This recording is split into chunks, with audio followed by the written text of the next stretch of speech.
بسم اللہ الرحمن الرحیم۔ روزانہ ہر وقت یہ تسبیح پڑھو، بے شک وضو ہو یا نہیں ہو۔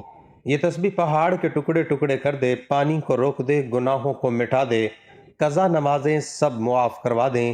وہ تسبیح یہ ہے۔ محترم ناظرین، ہمارا آج کا وظیفہ ایک بہت ہی پیاری تسبیح کے حوالے سے ہے کہ جس کے بارے میں حضرت محمد صلی اللہ علیہ وسلم نے فرمایا، جو بھی یہ تسبیح پڑھے گا اس کے تمام گناہ مٹا دیے جائیں گے اور قضا نمازیں سب معاف ہو جائیں گی۔ یہ تسبیح پہاڑ کے ٹکڑے ٹکڑے کر دیتی ہے، پانی کو روک دیتی ہے، گناہوں کو مٹا دیتی ہے، اور فیصلہ اس کے حق میں ہوگا، کیونکہ یہ ایسی تسبیح ہے جس کے پڑھنے سے اللہ تعالیٰ اس شخص سے بہت خوش ہوتا ہے، اس سے راضی ہوتا ہے، اس کی التجا کو سنتا ہے، اس کی مانگی گئی دعاؤں کو قبول کرتا ہے، اس کی دعاؤں پر کن فرما دیتا ہے اور اس کی خواہشات کی تکمیل ہونے لگتی ہیں، اس کو کسی چیز کی کمی نہیں رہتی۔ اس تسبیح کو پڑھنے والا جب دل سے اور یقین کامل کے ساتھ اس کو پڑھتا ہے تو غیب سے آواز آتی ہے کہ مانگ تجھے سب دیا جائے گا۔ تو اس پیاری اور عظیم تسبیح کے بارے میں جاننے کے لیے گزارش ہے کہ ویڈیو کو آخر تک لازمی دیکھیے گا۔ ناظرین، اکثر زندگی میں ایسے وقت آتے ہیں جب ہر طرف سے دروازے بند محسوس ہوتے ہیں، فیصلے انسان کے حق میں نہیں ہوتے، اپنے بھی مخالف ہو جاتے ہیں، دشمن طاقتور لگتے ہیں، اور ہر انسان چاہتا ہے کہ کوئی راستہ نکلے، کوئی سہارا ملے، کوئی ایسی چیز ہو جو اس کے حق میں فیصلہ کر دے، اس کے دشمنوں کو مغلوب کر دے اور اسے کامیابی عطا کرے، اس کی تمام قضا نمازیں معاف ہو جائیں، اس کے تمام گناہ مٹ جائیں۔ تو دین اسلام میں ہر مشکل کا حل قرآن مجید کے اندر موجود ہے۔ یہ اللہ کا کلام ہے، اس میں وہ طاقت ہے جو ہر ناممکن کو ممکن کر سکتی ہے۔ حضرت محمد صلی اللہ علیہ وسلم نے فرمایا کہ قرآن پاک کی ایک ایسی آیت ہے جو بھی پڑھے گا اللہ تعالیٰ اس کے حق میں فیصلہ فرمائے گا۔ اس تسبیح کو پڑھنے سے انسان کی زندگی میں برکت، سکون، فتح اور آسانی پیدا کرتی ہے۔ جب کوئی مشکل درپیش ہو، کوئی مقدمہ یا فیصلہ انسان کے حق میں نہ ہو، حالات اس کے مخالف ہوں، تو اس تسبیح کو یقین اور اخلاص کے ساتھ پڑھنا اللہ تعالیٰ کے فضل اور مدد کو اپنی طرف کھینچ لیتا ہے۔ یہ تسبیح پڑھنے سے پہاڑ کے ٹکڑے ٹکڑے ہو جاتے ہیں۔ یہ تسبیح گناہوں کو مٹا دیتی ہے اور انسان کی تمام قضا نمازیں معاف ہو جاتی ہیں۔ ناظرین، ایک عظیم تسبیح جسے ایمان اور پختہ یقین کے ساتھ اس کو پڑھنے والا کبھی خالی نہیں لوٹتا۔ دل صاف ہو، نیت پاک ہو اور یقین اللہ پر ہو تو تسبیح ہر بند دروازہ کھول دیتی ہے اور ہر رکاوٹ کو دور کر دیتی ہے۔ ناظرین اکرام، اللہ تعالیٰ اس انسان سے محبت کرتے ہیں جو روزانہ یہ ایک تسبیح پڑھ لیتا ہے، اس کے بارے نیارے ہو جاتے ہیں، مخلوق میں اس کا سکہ چلتا ہے، لوگ اس کی باتوں کو اہمیت دینے لگتے ہیں، اس کے ہاں میں ہاں اور نہ سب کی نہ ہوتی ہے، اور ایسا شخص اس دنیا میں بھی شہنشاہوں جیسی زندگی گزارتا ہے اور آخرت میں بھی اس کا ٹھکانہ جنت ہے۔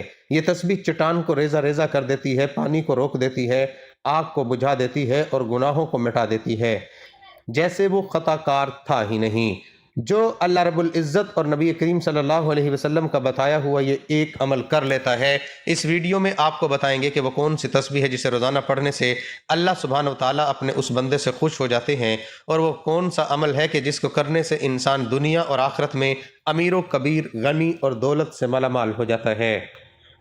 ناظرین اکرام، یوں تو قرآن پاک میں نازل کی گئی ہر ایک صورت، بلکہ ہر ایک آیت، ہر ایک لفظ ایک ایسا اللہ سبحانہ وتعالیٰ کی عظمت اور بزرگی کا اعلان کر رہا ہے، لیکن ایک ایسی مبارک تسبیح ہے جو کہ اللہ نے خاص غریبوں کو نوازنے کے لیے قرآن پاک میں نازل فرمائی ہے۔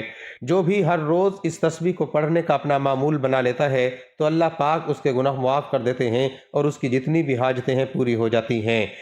چند ہی دنوں میں وہ امیر سے امیر تر ہو جاتا ہے، لوگ اس کے اوپر برستی دولت کی بارش دیکھ کر حیران ہو جاتے ہیں۔ اس تسبیح کے بارے میں بتانے سے پہلے آپ کو ایک ایسا عمل بتاتے ہیں جس کی قرآن میں بار بار تاکید فرمائی گئی ہے۔ چنانچہ اللہ تبارک و تعالیٰ نے بار بار قرآن میں اپنے نبی آخر الزماں اور آپ کے صحابہ کی اولاد تمام مومنین کو جس عمل کو بار بار کرنے کی تاکید فرمائی ہے وہ اللہ تعالیٰ کا شکر ادا کرنا ہے۔ سورۃ بقرہ میں ارشاد ربانی ہے، بس تم میرا ذکر کرو میں تمہیں یاد رکھوں گا اور میرا شکر ادا کرو، اور سورۃ ابراہیم میں فرمایا، جب تمہارے رب نے اعلان کیا کہ اگر تم شکر کرو گے تو میں تمہیں اور زیادہ دوں گا، اور اگر تم ناشکری کرو گے تو یقیناً میرا عذاب بہت سخت ہے۔ سورۃ لقمان میں فرمایا، ہم نے لقمان کو حکمت دی کہ اللہ کا شکر ادا کرو، اور شکر کرتا ہے وہ اپنے ہی فائدے کے لیے کرتا ہے، اور جو کوئی ناشکری نہیں کرتا تو بے شک اللہ بے نیاز سب خوبیوں والا۔ اسی طرح سورۃ نحل میں فرمایا گیا، اللہ کا دیا ہوا حلال اور پاک رزق کھاؤ، اللہ کی نعمتوں کا شکر ادا کرو۔ اگر تم صرف اسی کی عبادت کرتے ہو تو سورۃ مؤمنون میں فرمایا گیا ہم نے اسے راستہ دکھایا، خواہ وہ شکر گزار بنے یا ناشکرہ بنے۔ ناظرین، یہ تمام اسی طرح کی بہت سی آیات شکر گزاری کی اہمیت اور ناشکری سے بچنے کی تلقین کرتی ہے اور ہمیں یاد دلاتی ہے کہ شکر گزاری کرنا اللہ کی عطا کی گئی نعمتوں کی قدر کرنے کا ایک بہترین طریقہ ہے، اور شکر ادا کرنا ہی وہ عمل ہے جس کے سبب اللہ سبحانہ و تعالیٰ انسان کو زیادہ سے زیادہ عطا فرماتا ہے۔ اسی حوالے سے حضرت موسیٰ علیہ السلام کا ایک واقعہ بڑے ہی مشہور ہے۔ حضرت موسیٰ علیہ السلام کو کوہ طور پر اللہ تعالیٰ سے ہم کلام ہونا روانہ ہوئے تو راستے میں ایک شخص سے ملاقات ہوئی۔ اللہ نے اس کو رزق کی خاصی فراوانی عطا کر رکھی تھی۔ اس نے حضرت موسیٰ علیہ السلام سے عرض کی کہ اے رسول خدا، میرا رب سے میرے متعلق دریافت کیجئے گا کہ میرے لیے کیا حکم ہے، میرے پاس اتنا رزق ہے کہ سنبھالا نہیں جا سکتا۔ موسیٰ علیہ السلام ذرا آگے روانہ ہوئے تو ایک اور شخص دیکھا، اس نے ریت سے جسم کو ڈھانپ رکھا تھا۔ اس نے حضرت موسیٰ علیہ السلام سے کہا اے کلیم اللہ، میرے رب سے میری کیفیت عرض کیجئے گا۔ حضرت موسیٰ علیہ السلام کوہ طور پر پہنچے اور پہلے والے آدمی کے متعلق دریافت کیا تو اللہ تعالیٰ نے جواب دیا کہ اسے کہو ہماری ناشکری کرے۔ جب دوسرے کے متعلق پوچھا تو فرمایا اسے کہو میرا شکر گزار بن جائے۔ حضرت موسیٰ علیہ السلام نے واپس ہوتے ہی پہلے آدمی سے کہا کہ اللہ فرماتے ہیں کہ تم میری ناشکری کرو تمہارے رزق میں کمی واقع ہو جائے گی۔ اس نے آنکھوں میں آنسو بھرتے ہوئے کہا اے موسیٰ، میں اتنا کچھ دینے والے رب کا ناشکرہ بندہ نہیں بن سکتا۔ آپ آگے چلے گئے اور دوسرے آدمی سے مل کر کہا اللہ فرماتے ہیں کہ اس کا شکر ادا کرو تو وہ تمہیں اور زیادہ دے گا۔ تو ناظرین، اس نے انتہائی مایوسی سے جواب دیا کہ میں کس بات کا شکر ادا کروں، میرے پاس ایسا ہے ہی کیا جس پر میں شکر ادا کروں۔ ابھی اس کی بات مکمل بھی نہیں ہوئی تھی کہ ہوا چلی اور جسم پر سے ریت بھی اڑ گئی اور وہ برہنہ ہو گیا۔ ناظرین، جو شخص رسول اکرم صلی اللہ علیہ وسلم کی سیرت پڑھتا ہے وہ یہ جانتا ہے کہ آپ صلی اللہ علیہ وسلم کی زندگی شکر سے بھرپور اور آپ صلی اللہ علیہ وسلم کے شب و روز احسان مندی کی تصویر تھے، کیونکہ آپ صلی اللہ علیہ وسلم آگے پیچھے دائیں بائیں متواتر اللہ کی نعمتوں کو برستا دیکھتے تھے تو آپ اللہ کی حمد و ثنا اور تقدیس کرتے، بلکہ اگر آپ نبی اکرم صلی اللہ علیہ وسلم کی احادیث مبارک کا بغور مطالعہ کریں اور آپ کے بتائے ہوئے اذکار اور دعاؤں کا جائزہ لیں تو آپ کو نظر آئے گا کہ وہ رب تعالیٰ کی حمد و ثنا، تعریف و کبریائی اور شکر و امتنان سے بھری ہوئی ہے۔ آپ صلی اللہ علیہ وسلم کی ثنا، مدح اور دعا سب حمد باری تعالیٰ پر مشتمل ہے۔ اسی لیے آپ صلی اللہ علیہ وسلم کے رب نے آپ سے فرمایا قریب ہے کہ آپ کا رب آپ کو مقام محمود پر کھڑا کرے، اس سے نعمتوں کو پائیداری ملتی ہے اور انسان کے حالات سازگار ہو جاتے ہیں۔ نبی اکرم صلی اللہ علیہ وسلم نے ایک شخص کو دیکھا جس نے بوسیدہ کپڑے پہن رکھے تھے۔ آپ صلی اللہ علیہ وسلم نے پوچھا کیا تیرے پاس مال ہے؟ اس نے کہا ہاں۔ آپ صلی اللہ علیہ وسلم نے فرمایا جب اللہ تعالیٰ تجھے مال دے تو پھر اس کی نعمت اور کرم کا اثر بھی تجھ پر دکھائی دینا چاہیے۔ ابو داؤد۔ اور آپ صلی اللہ علیہ وسلم نے فرمایا بلا شبہ اللہ عز و جل پسند کرتا ہے کہ وہ اپنی نعمت کا اثر اپنے بندے پر دیکھے۔ یہی وہ مقام ہے جس میں نبی اکرم صلی اللہ علیہ وسلم اپنے پروردگار کی ثنا کریں گے، جیسے کہ آپ صلی اللہ علیہ وسلم نے فرمایا میں اپنے رب کو دیکھتے ہی سجدے میں گر جاؤں گا اور جب تک اسے منظور ہوگا وہ مجھے سجدے ہی میں پڑ رہنے دے گا۔ اس کے بعد ارشاد ہوگا اے محمد اپنا سر اٹھاؤ، تم جو کہو گے اسے سنا جائے گا، جو سوال کرو گے تمہیں دیا جائے گا اور جو سفارش کرو گے اسے قبول کیا جائے گا۔ میں اس وقت اللہ تعالیٰ کی ایسی تعریف کروں گا جو اللہ تعالیٰ مجھے سکھائے گا، پھر سفارش کروں گا تو میرے لیے مخصوص لوگوں کی حد مقرر کی جائے، میں انہیں جنت میں لے کر جاؤں گا۔ یوں حمد خیرات و برکات کی چابی اور خوشیوں کا دروازہ ہے، وہ زیادہ ثواب لینے کا راستہ ہے اور اللہ کے قرب کا ذریعہ ہے۔ اس سے نعمتوں کو پائیداری ملتی ہے، برکتیں قائم رہتی ہیں اور حالات سازگار ہو جاتے ہیں۔ حمد سے نعمتوں کو دوام ملتا ہے، رزق میں فراوانی ہوتی ہے اور اللہ کی رحمتوں کا پے در پے نزول ہوتا ہے۔ ہم تمام اعمال کا تاج، وفا کی دلیل اور احسان کی شرط ہے۔ رسول ہدایت صلی اللہ علیہ وسلم اپنے رب کے مقام و مرتبہ اور اپنے خالق و مولا کی عظمت کو سب لوگوں سے زیادہ جاننے والے تھے۔ جو شخص آپ صلی اللہ علیہ وسلم کی سیرت کا مطالعہ کرتا ہے وہ دیکھتا ہے کہ آپ کے جسم مبارک کا ہر عضو رب تعالیٰ کی شکر گزاری میں مصروف رہا۔ آپ صلی اللہ علیہ وسلم کا دل شکر گزار، زبان ذکر الہی میں مشغول، روح آسمانوں اور زمین میں اللہ کی تسبیح کرنے والی اور اعضاء اپنے رب کی رضا میں مصروف عمل رہتے تھے۔ لہذا آپ سب لوگوں سے بڑھ کر اپنے رب کے شکر گزار اور اپنے مولا کی سب سے زیادہ حمد کرنے والے تھے۔ آپ صلی اللہ علیہ وسلم نے اسی دن اپنے رب کا دل سے بھی شکر ادا کیا جس دن آپ کو کامل یقین ہو گیا کہ ہر چھوٹی بڑی نئی پرانی اور ظاہر و باطن نعمت صرف اللہ وحدہ کی طرف سے ہے جو بلند شان والا ہے۔ مومن کے نزدیک شکر گزار دل ہونا عبودیت کے ارکان میں سے ہے۔ کیونکہ وہ یقین رکھتا ہے کہ اسے حاصل ہونے والی ہر نعمت صرف اللہ تعالیٰ کی طرف سے ہے۔ سیدنا صوبان رضی اللہ عنہ سے مروی ہے کہ نبی اکرم صلی اللہ علیہ وسلم نے فرمایا، تم میں سے ہر کوئی شکر کرنے والا دل اور ذکر کرنے والی زبان رکھے۔ آپ صلی اللہ علیہ وسلم نے اپنی زبان سے بھی اپنے رب کا شکر کیا اور ہمیشہ اپنے رب کی حمد و ثنا میں مصروف رہے۔ آپ صلی اللہ علیہ وسلم خوشی و غمی، سختی و آسانی اور ہر زمان و مکان میں ہمیشہ رب رحمان کی حمد و ثنا کے نغمے گاتے۔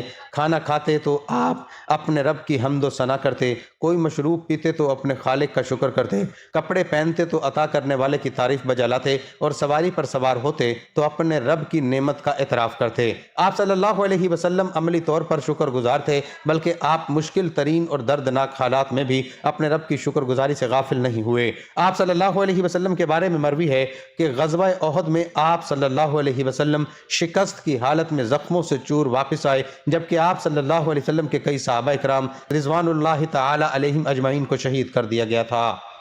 آپ صلی اللہ علیہ وسلم کے نورانی چہرے کو زخمی کر دیا گیا تھا اور آپ صلی اللہ علیہ وسلم کا ربائی دانت توڑ دیا گیا تھا، تو آپ صلی اللہ علیہ وسلم نے فرمایا، برابر ہو جاؤ یہاں تک کہ میں اپنے رب کی ثنا کروں۔ نبی اکرم صلی اللہ علیہ وسلم نے اپنی امت کو شکر کی نہایت لطیف اور پھر حکمت معنی سکھائے کہ مصائب پر بھی اللہ کا شکر ادا کیا جائے اور اس کی تعریف کی جائے، کیونکہ یہ یقین تسلیم کا اعلیٰ درجہ اور رضا کا سب سے اونچا مقام ہے، اور رضا صبر سے عرفہ ہے۔ یہی وجہ ہے کہ اللہ تعالیٰ نے معرکہ احد کا ذکر کرنے کے بعد آپ صلی اللہ علیہ وسلم اور آپ کے صحابہ کرام رضی اللہ عنہم کے شکر کا ذکر کیا۔ چنانچہ فرمایا، اور جو کوئی اپنی ایڑیوں پر پھر جائے تو وہ اللہ کا کچھ بھی بگاڑ نہ سکے گا، اور اللہ شکر ادا کرنے والوں کو جلد جزا دے گا۔ اللہ تعالیٰ کی حمد و ثنا اور اس کا شکر اس کی رضا اور مزید نعمتوں کا باعث ہے۔ اللہ تعالیٰ نے سب حمد کرنے والوں سے پہلے خود اپنی حمد کی ہے، تمام شکر گزاروں سے پہلے اپنی ذات کی قدردانی کی ہے، اور تمام ثنا کرنے والوں سے پہلے اپنی ذات مقدس کی ثنا کی ہے۔ چنانچہ فرمایا، سب تعریف اللہ تعالیٰ ہی کے لیے ہے جو تمام جہانوں کا پالنے والا ہے۔ ایک دوسرے مقام پر فرمایا، ساری حمد اللہ ہی کے لیے ہے جس نے اپنے بندے پر کتاب نازل کی اور اس میں کوئی ٹیڑھ نہیں رکھی۔ اور فرمایا، اور کہہ دیجئے سب تعریفیں اللہ ہی کے لیے ہیں جس نے کوئی اولاد نہیں بنائی۔ ام المومنین سیدہ عائشہ صدیقہ رضی اللہ عنہما سے مروی ہے کہ اللہ کے نبی صلی اللہ علیہ وسلم رات کی نماز میں اپنا اتنا لمبا قیام کرتے کہ آپ صلی اللہ علیہ وسلم کے پاؤں مبارک پھٹ جاتے۔ سیدہ عائشہ صدیقہ رضی اللہ عنہما نے ایک مرتبہ عرض کیا، اللہ کے رسول صلی اللہ علیہ وسلم، آپ اتنی زیادہ مشقت کیوں اٹھاتے ہیں، حالانکہ اللہ تعالیٰ نے آپ کی اگلی پچھلی تمام لغزشیں معاف کر دی ہیں۔ آپ صلی اللہ علیہ وسلم نے فرمایا، تو کیا پھر میں اللہ تعالیٰ کا شکر گزار بندہ بننا پسند نہ کروں؟ آپ صلی اللہ علیہ وسلم نے عمل، عبادت اور قرب و اطاعت کے ساتھ اللہ کے شکر کی ترجمانی کی۔ رات کے پچھلے پہر جبکہ لوگ آرام کی نیند سوئے ہوتے ہیں، قیام کیا، طویل مناجات اور رکوع و سجود کی کثرت آپ صلی اللہ علیہ وسلم کا شوق تھا۔ آپ صلی اللہ علیہ وسلم نے اللہ کے وعدے، اللہ نے آپ کی اگلی پچھلی تمام خطائیں معاف کر دیں کہ پیش نظر عمل کو ترک نہیں کیا، بلکہ اس کی وجہ سے مزید اطاعت اور بکثرت نوافل ادا کر کے خود کو عبودیت کی چوکھٹ پر ڈال دیا، اور اپنی نیند اور آرام کے اوقات بھی اللہ مالک الملک کی مناجات اور شکر میں صرف کیے، کیونکہ کرم و احسان کرنے والے کا یہ حق ہے کہ اس کا شکر ادا کیا جائے اور کثرت سے اس کی حمد و ثنا کی جائے۔ وہ اپنی تعریف کے ساتھ پاک ہے۔ آپ صلی اللہ علیہ وسلم اپنے رب کی پے در پے حمد کرتے اور اپنے خالق کی کثرت سے ثنا کرتے۔ چنانچہ آپ صلی اللہ علیہ وسلم دعا کرتے ہوئے فرمایا کرتے، اے اللہ، حمد تیرے ہی لیے ہے، تو آسمانوں اور زمین کو روشن کرنے والا ہے، تعریف تیرے ہی لیے ہے، تو آسمانوں اور زمین کو کنٹرول کرنے والا ہے، حمد تیرے ہی لیے ہے، تو آسمانوں کا زمین کا جو کچھ ان میں ہے سب کا رب ہے۔ آپ صلی اللہ علیہ وسلم کے فرمان میں اللہ کی ربوبیت پر اس کی حمد ہے، کیونکہ وہی خالق رزاق کائنات میں تصرف اور اس کی تدبیر کرنے والا ہے، جس کی بنا پر وہ اس بات کا مستحق ہے کہ بندے اس کا شکر ادا کریں، اور ہمارے رسول اکرم صلی اللہ علیہ وسلم تمام شکر گزاروں میں سہر فہرست ہیں۔ اور یہ پتہ چلتا ہے کہ اللہ کے حاکم و قیوم ہونے کا تقاضا ہے کہ وہ اپنے بندوں کی اصلاح کرے، ان کے معاملات کو چلائے اور ان کی مصلحتوں کا خیال رکھے۔ چنانچہ آپ صلی اللہ علیہ وسلم کی حمد اسی عظیم فضل کے باعث تھی۔ آپ صلی اللہ علیہ وسلم پر نازل کی ہوئی کتاب قرآن مجید کا آغاز بھی اللہ کی حمد کے ساتھ ہوتا ہے۔ ارشاد باری تعالیٰ ہے، سب تعریفیں اللہ تعالیٰ کے لیے ہیں جو تمام جہانوں کا پالنے والا ہے۔ آپ صلی اللہ علیہ وسلم نے شکر کی ایک اور نہایت خوبصورت قسم بیان فرمائی، اور وہ ہے باری تعالیٰ کی نعمتوں کا اظہار اور اس کا تذکرہ، جیسا کہ اللہ تعالیٰ نے فرمایا اور آپ اپنے رب کی نعمت کو بیان کرتے رہیں۔ نبی اکرم صلی اللہ علیہ وسلم نے ایک شخص کو دیکھا جس نے بوسیدہ کپڑے پہن رکھے تھے۔ آپ صلی اللہ علیہ وسلم نے اس سے پوچھا، کیا تیرے پاس مال ہے؟ اس نے کہا ہاں۔ آپ صلی اللہ علیہ وسلم نے فرمایا، جب اللہ تعالیٰ تجھے مال دے تو پھر اس کی نعمت اور کرم کا اثر بھی تجھ پر دکھائی دینا چاہیے۔ اور آپ صلی اللہ علیہ وسلم نے فرمایا، بلا شبہ اللہ عز و جل پسند کرتا ہے کہ وہ اپنی نعمت کا اثر اپنے بندے پر دیکھے۔ ان احادیث میں نبی اکرم صلی اللہ علیہ وسلم نے اپنی امت کو شکر کا یہ طریقہ سکھایا کہ اللہ کی نعمتوں کا اعتراف کیا جائے، ان کا اظہار کیا جائے اور زبان سے انعام کرنے والے کی ثنا کی جائے۔ ارشاد باری تعالیٰ ہے، اور ہم نے اسی طرح لوگوں میں سے بعض کو بعض کے ذریعے سے آزمائش میں ڈالا تاکہ وہ انہیں دیکھ کر کہیں، کیا ہم میں سے یہی لوگ ہیں جن پر اللہ نے احسان کیا؟ کیا اللہ اپنے شکر گزار بندوں کو ان سے زیادہ نہیں جانتا؟ آپ صلی اللہ علیہ وسلم اپنی نیند سے بیدار ہو کر سب سے پہلا جو کلمہ ارشاد فرماتے وہ اللہ کی حمد پر مبنی ہوتا۔ آپ صلی اللہ علیہ وسلم فرماتے، تمام تعریفیں اس اللہ کے لیے ہیں جس نے ہمیں مارنے کے بعد دوبارہ زندگی دی اور اسی کی طرف اٹھنا ہے۔ آپ صلی اللہ علیہ وسلم بے حال کر دینے والی تھکاوٹ کے بعد آرام دہ نیند آنے پر بھی اپنے رب کی حمد بیان کرتے اور اس بات پر بھی اس کی تعریف و ثنا کرتے کہ اس نے روح کو لوٹایا تاکہ آپ خوبصورت دن اور امید و عمل سے بھرپور زندگی کا استقبال کریں۔ نیز اس صبح کی نعمت پر بھی اپنے رب کی حمد کرتے جس نے پوری شان و شوکت سے کائنات کو ڈھانپ لیا اور اس کی کرنوں نے ہر سو اجالا کر دیا۔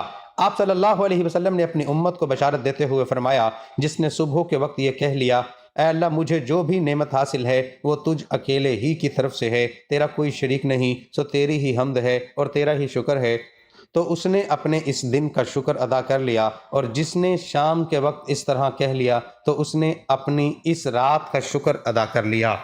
اللہ تعالیٰ ہر مسلمان کو اس کی نعمتوں کا شکر ادا کرنے کی نعمتیں دے اور جو کچھ اس نے عطا کیا ہر حال میں اس پہ خوش رہنے کی توفیق بھی دے۔ محترم ناظرین، پورے کا پورا قرآن العظیم شاہکار ہے اور اس کا ایک ایک حرف بنی نوع انسان کے لیے بیش بہا خزانہ ہے۔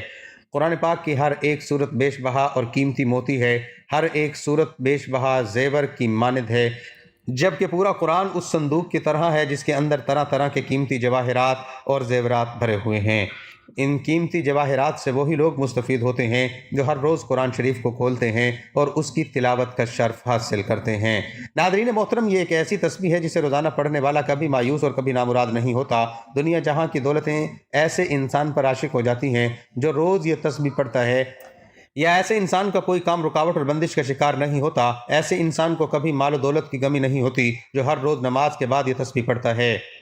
کتنا ہی بڑا اور دشوار کام ہو، کتنی ہی بڑی رکاوٹ ہو، کتنے ہی حالات خراب ہوں، کتنی ہی بندشیں ہوں جو آپ کی زندگی کو تباہ و برباد کر چکی ہوں، اللہ کی قدرت سے، اللہ کی عطا سے اور اللہ کی نعمت سے، اللہ کی رحمت اور نوازشوں سے کبھی نہ امید اور مایوس مت ہونا۔ روزانہ ہر وقت یہ تسبیح پڑھو، بے شک وضو ہو یا نہیں ہو۔ یہ تسبیح پہاڑ کے ٹکڑے ٹکڑے کر دے، پانی کو روک دے، گناہوں کو مٹا دے، قضا نمازیں سب معاف کروا دے۔ سب سے پہلے آپ نے تعوذ اور تسمیہ پڑھنا ہے، اعوذ باللہ من الشیطان الرجیم، بسم اللہ الرحمن الرحیم۔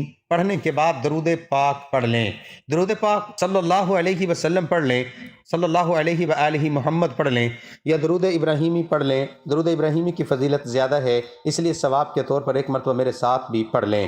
اللہم صلی علی محمد وعلی آل محمد کما صلیت علی ابراہیم وعلی آل ابراہیم انک حمید مجید۔ اللہم بارک علی محمد وعلی آل محمد کما بارکت علی ابراہیم وعلی آل ابراہیم انک حمید مجید۔ 3، 5 یا 7 مرتبہ درود پاک پڑھنے کے بعد آپ نے تعوذ اور تسمیہ یعنی اعوذ باللہ من الشیطان الرجیم اور بسم اللہ الرحمن الرحیم پڑھ کر کیسا ہی بڑا مقصد ہو، کیسی ہی بڑی حاجت ہو، اس کی نیت خلوص دل سے کرنے کے بعد آپ نے سبحان اللہ و بحمدہ سبحان اللہ العظیم پڑھنا ہے۔ یہ وہ تسبیح ہے جو چٹان کو ریزہ ریزہ کر دے، پانی کو روک دے، آگ کو بجھا دے اور گناہوں کو مٹا دے جیسے وہ خطا کار تھا ہی نہیں۔ یہ تسبیح پڑھنے سے گناہ معاف ہوتے ہیں۔ سبحان اللہ و بحمدہ سبحان اللہ العظیم۔ روزانہ کسی بھی نماز کے بعد ایک تسبیح آپ نے اس کی پڑھنی ہے، اور چلتے پھرتے آپ نے لا حول ولا قوت الا باللہ العلی العظیم کی تسبیح کرنی ہے۔ نبی کریم صلی اللہ علیہ وسلم نے اللہ تعالیٰ کی خوشنودی و رضامندی کے حصول، آخرت کی ابدی و دائمی نعمتیں پانے، جنت میں بلند درجات حاصل کرنے اور کم وقت میں زیادہ ثواب حاصل کرنے کے لیے مختلف اعمال و اذکار بیان فرمائے ہیں اور انہیں کرنے کی ترغیب و تاکید کی ہے۔ انہی اذکار و وراد میں سے ایک لا حول ولا قوت الا باللہ کا ورد ہے۔ احادیث مبارکہ میں اس کلمے کے بہت فضائل وارد ہوئے ہیں۔ یہ کلمہ دنیا و آخرت کی بہت سی نعمتوں کے حصول کا ذریعہ ہے۔ لا حول ولا قوت الا باللہ کا ترجمہ اس طرح کیا جاتا ہے کہ گناہوں سے بچنے کی طاقت اور اچھے اعمال کرنے کی قوت صرف اللہ تعالیٰ ہی کے ذریعے ہے۔ اس کلمے کے معنی و مفہوم میں غور کیا جائے تو واضح ہوگا کہ اس کلمے کے ذریعے بندہ اپنی صلاحیت، لیاقت اور قدرت کی نفی کرتا ہے، ہر خوبی و اچھائی کا اپنی ذات سے انکار کرتا ہے، اللہ تعالیٰ کی طرف اپنی محتاجی ظاہر کرتا ہے اور اپنی عاجزی و انکساری کا برملا اقرار اور اپنی بے بسی و لاچاری کا کھلے الفاظ میں اعتراف کرتا ہے، اور بزبان حال کہتا ہے کہ اے اللہ، میں ایک عاجز و کمزور بندہ ہوں، مجھے گناہوں سے بچنے اور اچھے اعمال کرنے کی توفیق عطا فرما، کیونکہ آپ کے علاوہ کوئی نہیں جو انسان کو گناہوں اور برے کاموں سے بچا سکے اور نیک اعمال کرنے کی قوت دے سکے۔ الغرض یہ کلمہ یعنی لا حول ولا قوت الا باللہ الفاظ کے اعتبار سے مختصر ہے، لیکن اس کا مفہوم بہت وسیع ہے اور اللہ تعالیٰ حمد و ثنا کو عمدہ طریقے سے اپنے اندر لیے ہوئے ہے۔ اسی وجہ سے احادیث مبارکہ میں لا حول ولا قوت الا باللہ کا کثرت سے ورد کرنے کی بہت تاکید آئی ہے۔ لا حول ولا قوت الا باللہ جنت کا خزانہ ہے۔ متعدد احادیث مبارک میں لا حول ولا قوت الا باللہ کو جنت کا خزانہ کہا گیا ہے۔ چنانچہ بخاری شریف وغیرہ میں حضرت ابو موسیٰ اشعری رضی اللہ عنہ سے روایت ہے، وہ فرماتے ہیں کہ ایک مرتبہ صحابہ کرام رضی اللہ عنہم نبی کریم صلی اللہ علیہ وسلم کے ہمراہ ایک سفر میں تھے۔ جب وہ کسی بلندی پر چڑھتے یا کسی وادی میں اترتے تو بآواز بلند تکبیر کہتے۔ یہ دیکھ کر حضور اکرم صلی اللہ علیہ وسلم نے ان سے فرمایا، اے لوگو، اپنے اوپر نرمی کرو، کیونکہ تم کسی بہرے اور غائب کو نہیں پکارتے بلکہ تم اس کو پکارتے ہو جو سننے والا اور دیکھنے والا ہے۔ حضرت ابو موسیٰ اشعری رضی اللہ عنہ فرماتے ہیں کہ یہ فرما کر حضور اکرم صلی اللہ علیہ وسلم میرے پاس تشریف لائے۔ اس وقت میں اپنے دل میں لا حول ولا قوت الا باللہ کہہ رہا تھا تو آپ نے حضرت ابو موسیٰ اشعری رضی اللہ عنہ کا نام لے کر فرمایا، اے عبداللہ بن قیس، میں تمہیں ایسا کلمہ نہ بتاؤں جو جنت کے خزانوں میں سے ایک خزانہ ہے، ولا حول ولا قوت الا باللہ ہے۔ اس حدیث شریف میں ترغیب دی گئی ہے کہ جس طرح انسان کی کوشش اور خواہش ہوتی ہے کہ وہ زیادہ سے زیادہ خزانہ جمع کرے تاکہ دنیا میں خوشحال اور عیش و راحت سے زندگی گزارے، اسی طرح انسان کو چاہیے کہ وہ اس کلمے یعنی لا حول ولا قوت الا باللہ کا کثرت سے ورد کرے تاکہ آخرت میں ابدی راحت نصیب ہو، جنت میں اعلیٰ درجات اور زیادہ نعمتوں کا حصول ہو۔ ناظرین محترم، یہ عمل ہونے کے بعد آپ اللہ کے حضور اپنے دونوں ہاتھوں کو بلند کر کے اپنے دل کی تمام حسرتیں اس کے آگے کھول کر بچھا دیں۔ بے شک اللہ سبحانہ وتعالی ہم سب سے بھی زیادہ ہماری حاجات کو جانتا ہے، لیکن دعا کرنا حکم بھی ہے، سنت بھی ہے، اللہ کی رضا بھی ہے۔ کہتے ہیں کہ اللہ دعا کی توفیق انہی لوگوں کو بخشتا ہے جنہیں وہ ان کی منہ مانگی مراد عطا فرمانا چاہتا ہے، ورنہ ہر کسی کو اللہ اپنے سامنے ہاتھ اٹھانے کی توفیق بھی نہیں دیتا۔ لہذا نہایت خشوع و خضوع کے ساتھ اللہ کی بارگاہ میں دعا اور التجا کرنے کا اپنا معمول بنا لیجئے، کبھی کسی کے سامنے ہاتھ نہیں پھیلانے پڑیں گے۔ ناظرین، اللہ سے دعا ہے کہ ہمیں بہتر عمل کرنے کی توفیق عطا فرمائے، آمین یا رب العالمین۔ ناظرین، ویڈیو اچھی لگے تو ویڈیو کو لائک کریں، ویڈیو کو شیئر کریں، چینل کو سبسکرائب کریں اور کمنٹ باکس میں اللہ تعالیٰ کے 99 ناموں میں سے ایک نام ضرور ٹائپ کریں۔ جزاک اللہ۔